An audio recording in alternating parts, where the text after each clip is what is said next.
You're looking at the final phases of putting together this spare tire carrier. This project began about a month ago.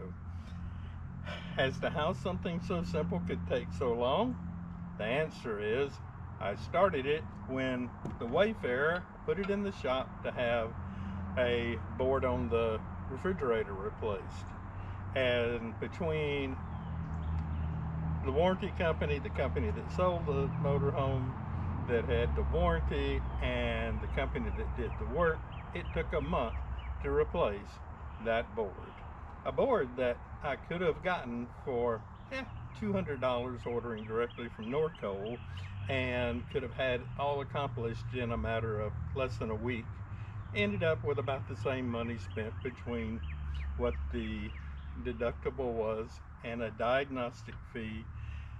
However, I did have at least someone, hopefully that was a professional, to do that installation. So you'll see phases of this from a month ago when I unboxed. This is a Cogem.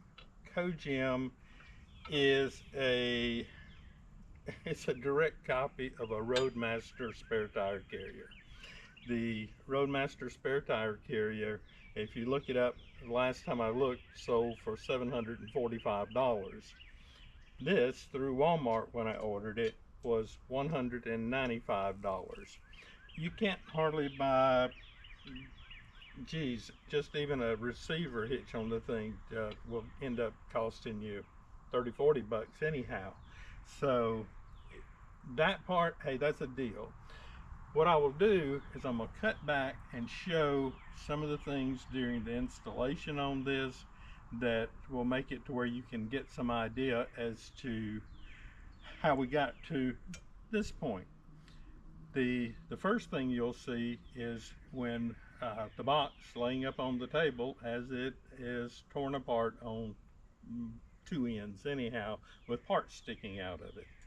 Believe it or not, in the reviews that I read, this seems to be common the way that it shows up. The next thing that you find in there is that there's absolutely not one single word of instructions on how to put it together. Now, admittedly, it's only so many pieces here, so you can get it all put together, but it would have saved a few minutes had we gotten there. Some of the other things that you'll see along the way are just the parts as they're laying out there. You'll see where we had to do a little manufacturing on it. Some of the things that we talk about, the work that can happen here, there, the other, and the this piece right here that holds this arm on, that's used as leverage. At that, I had to drill through here to make it where it would line up. So it's not the kind of thing that you would hope for on a quality piece of merchandise. Then down where it fits into the receiver, whatever country this manufactured in, apparently, well, not apparently, factually, instead of being able to just put the pin through the hole, the 5/8, what is it, 5/8 inch pin, I believe it goes through there. It won't just go through there because it's this solid piece of metal is actually threaded for about an inch at the end of it. So it was designed to have a screw to go through at the final part there. Well, there was no screw that came with this. I don't have anything that would match that.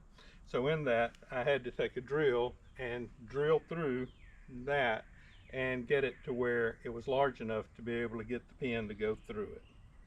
Now, other than that, don't think there was anything else that I had to end up manufacturing. And if you can see, if not, I'll put some pictures in. But it is quite open on this end. It is open all the way around through here. So the reviews I had read talked about this said they were amazed that they had all the parts when they got through. So we'll see how that works. Turn things around just a bit. So here's the part that goes in the receiver hitch. This is where trailer hookup will come down here. And then this is where this arm will fit in so that it will move up and down to where you can have this laying down, hook the tire to it, and then lift it up. With the help of flashlight and then getting this pin released and pinching the mess out of my finger, I did get the bolt through. And so I've saved you all that aggravation. There it is.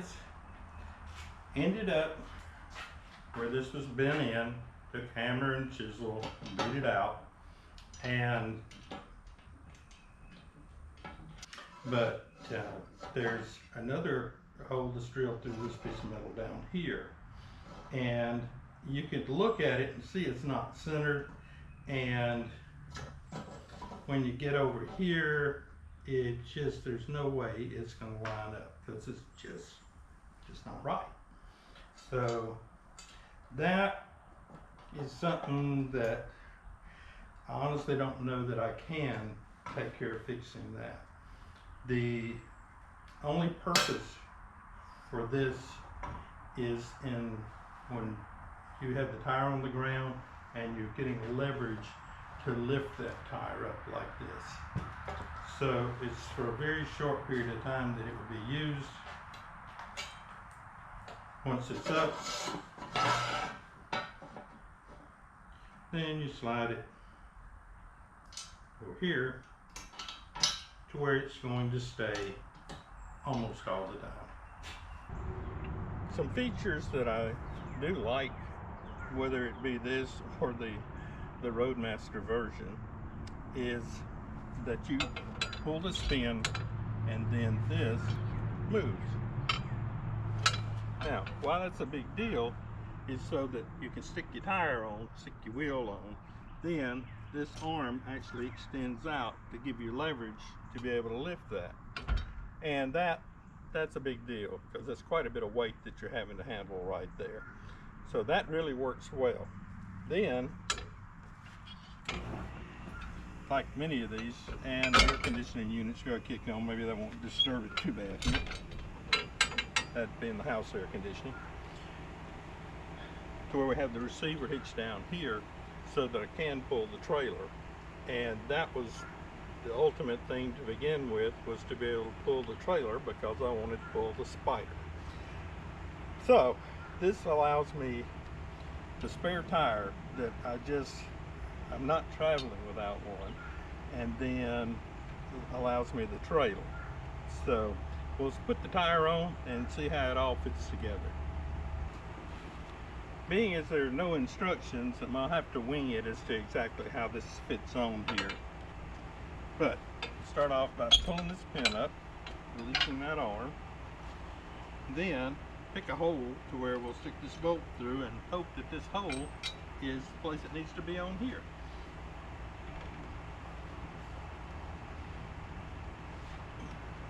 The spare tire and wheel I purchased on eBay.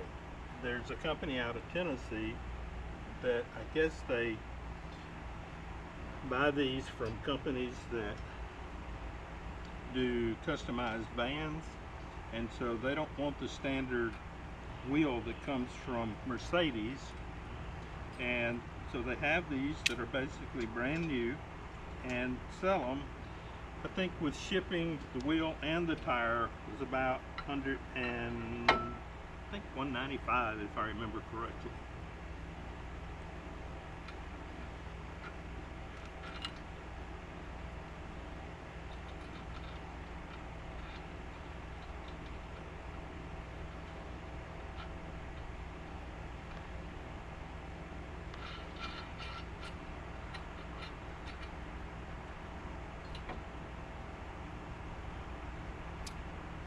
Now,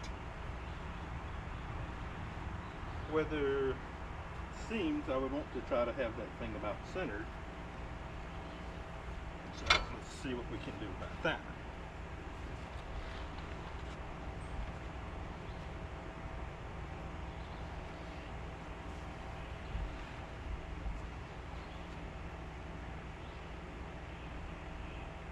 and that's looking pretty darn close. Just so happens it seems like it lines up with a hole. That's surprising. Okay, that's just loosely got it on.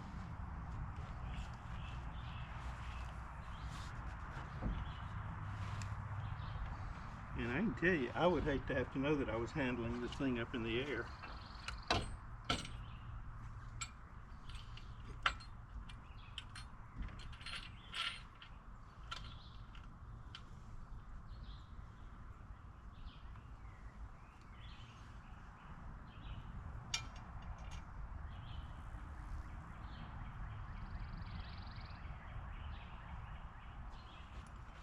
All right, I have it, I'll call it loosely snug for a lack of a better term. I'm going to extend this arm out to get some more leverage, and then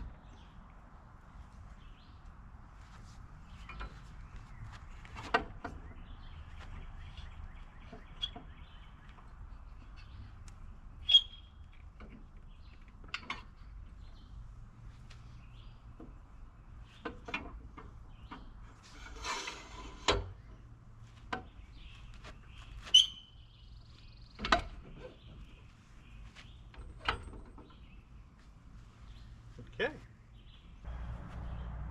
I ended up moving it just a bit because I'd had this nut coming through over here, so the tire was kind of sitting to one side. So I rolled it over just a bit, did it to there. It's centered up, looks good from there. The thing with this setup is the nuts and bolts that you deal with. Most of us are going to have socket sets that stop at about a 19 millimeter, and this requires to be able to go a little bigger. To be able just to tighten these, I was able to use the spark plug socket for a better name, to be able to tighten these up. But for some of the other pieces in here, it does require a larger set of sockets out there, so you may be required to spend a little money there. So right offhand, we're centered up, it looks pretty good. I like the height on it. I should be able to get my trailer hitch under there with no problem. Then got some wiggle in this, so what I'm going to do is put this nut in the back that we talked about earlier and see if that doesn't stabilize it.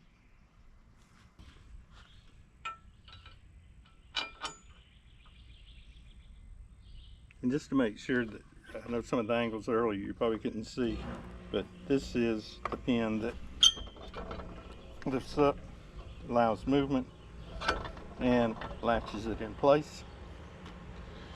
Then that thing gets snug immediately right there, and that's where the one that came with it to where you turn by hand just really doesn't work very well.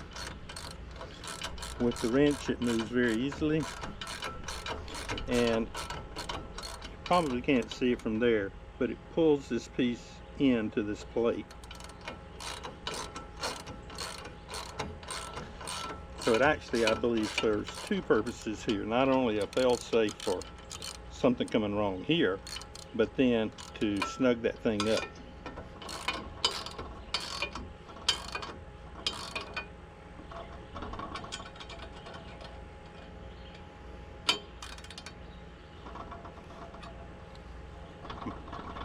Much, much, much better.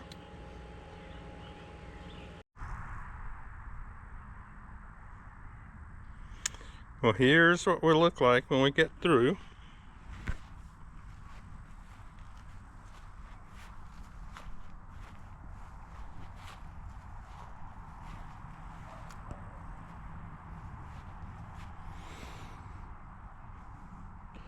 In case you're curious, the spare tire carrier, 195 with tax, call it 210.